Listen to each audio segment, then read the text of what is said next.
Okay, so let's take a little look at the fender flares I installed today. So I'll just give you a general idea. These are from Princess Auto. I paid $195, well $199 for them. It's a pretty good deal. I know they come on sale for $159 every once in a while, so something to look at. Looking down the side of the vehicle, you can kind of just see how far they stick out. So that was my biggest concern. And they are a little bit wider than what I would anticipate, so that was a kind of surprise there. But again, I couldn't find the narrower ones anywhere for this particular vehicle. So you can kind of see on the back side here.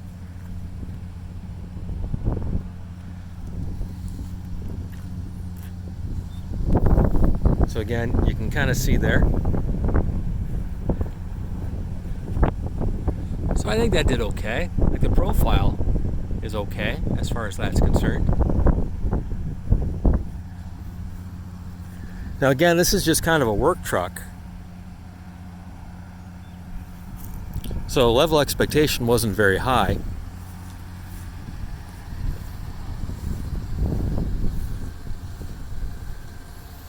But that kind of gives you an idea. I think it did a nice clean up the fenders. The gapping on it was pretty good, so that's pretty nice from that standpoint. I didn't use the little rubber seal that goes around. I didn't feel there was a need for that. I plan to take these off later on and oil behind. Down below, I did use a lot of the GM hardware that I pulled off. I just found they fit better than the kit provided hardware. A couple items I had to kind of drill down here. And that's just because this was coming out just a little bit too far. And where they'd put the hole to attach, there's actually no metal work. So I don't know if it's meant to be bulging out a little more or not, but then it would leave a gap down the edge. So again, I think this is kind of a general setup. Again, I used some of the GM hardware up along here, some of the kit hardware, GM hardware, another drill point.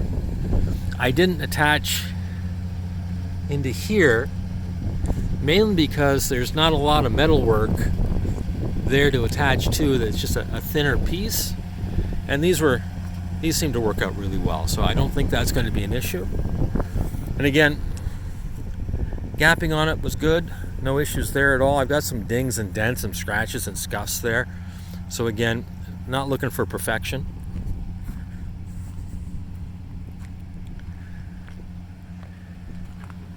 You see down below, there's a little bit of a gap, kind of just along here. And if I'd used the little plastic or the rubber piece that goes in there, I'm sure that would have resolved it. But beyond that, it's actually a really nice fitting piece, considering it's an aftermarket kit. Up top, gapping and everything's nice with the body line. Everything seemed to flow decent. Tire-wise, it did cut down a little bit on the wheel well. And the tire does tuck in just a little bit, but it's not horrible. That's a little run through on the fender flares. Again, from Princess Auto. Easy install, took about an afternoon to do. A lot of it was fiddling around with the rust and corrosion on removing the GM mud flaps and bits and pieces and just getting the fender liners to line up properly. But beyond that, a pretty easy install. So I would recommend it. Thank you very much for checking out my videos. I do appreciate it. And again, check out my live session. I try to do it weekly. We talk about car stuff, Turo, Omvec, how to get a wholesaler's license or to get in the car business, little things along that line. We also do a little bit about ongoing news in the automotive industry and automation, a few other little topics. So again, thank you very much for checking out my stuff. I do appreciate it. Have a pleasant and enjoyable day.